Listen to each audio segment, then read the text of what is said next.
voting Donald Trump, baby.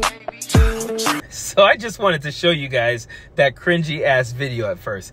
I don't even have anything to say about it. It's just cringy. Like, this is what happens when you're a MAGA. You have to pretend to like making videos like that. Then you have to pretend that those videos are cool. And then you have to post that crap online. So damn cringy. But what I really wanted to talk about was Jesse Watters on Fox News. So again, here's how you know Kamala Harris slayed in that interview with Bret Baier.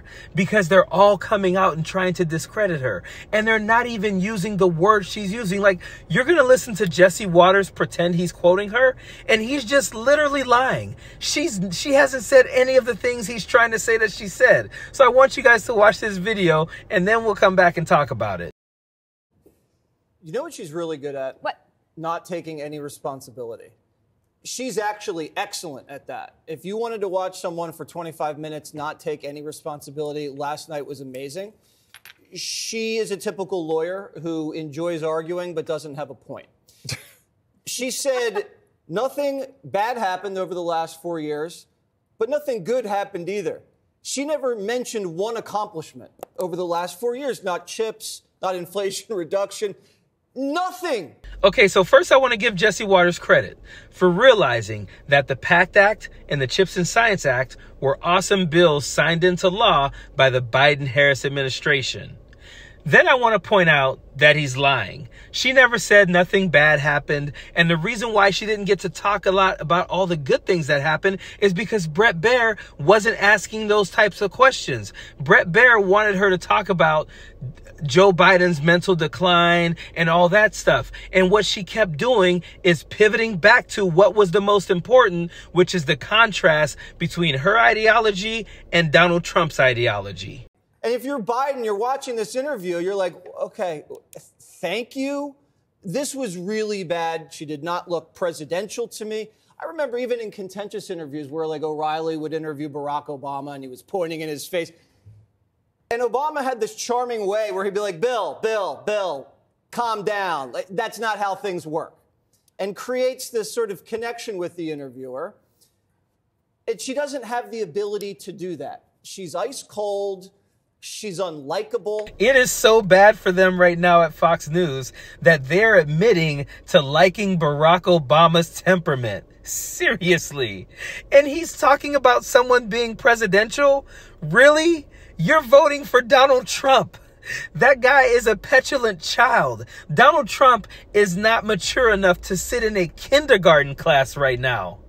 And then he says she's ice cold. A week from now, they'll be trying to say that she's weak. They'll be trying to say that she's soft. But right now, because it's politically expedient, she's ice cold, and that's a bad thing, of course, right?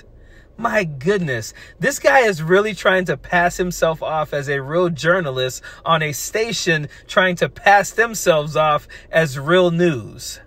Really? And her arguments are incoherent. At one point, she said, Donald Trump has to take responsibility for everything that happens in his administration. She goes, but I don't have to take any responsibility for what happens in the Biden-Harris administration. Or she says, the border has always been broken, but it was secure when I was there, except during an election year when Trump broke it.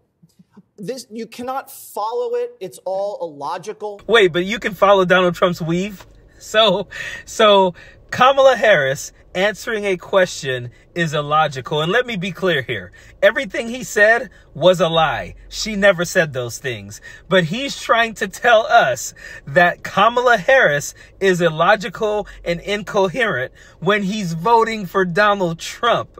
The guy is so incoherent. He rambles so much that he made up a term to try and explain away what he's doing when he's rambling. And then you guys sit on these stations and you're like, yeah, it's the weave. It's called the weave. He's going to get back to the original question. And he never does. This is a joke. It's a good thing they have Jessica Tarloff on that channel because there is not a critical thinker sitting at that desk except for her. These people are pathetic. They know damn good and well that Kamala Harris killed that interview. It's the reason that Donald Trump won't have a second debate with her, because they know that she has the critical thinking skills, the mental acumen to kill him in a debate, and she slayed in that interview against Bret Baier. Period. Don't want no enemies or ops. Envy in their heart, I tell them stop. Vacation on the yacht.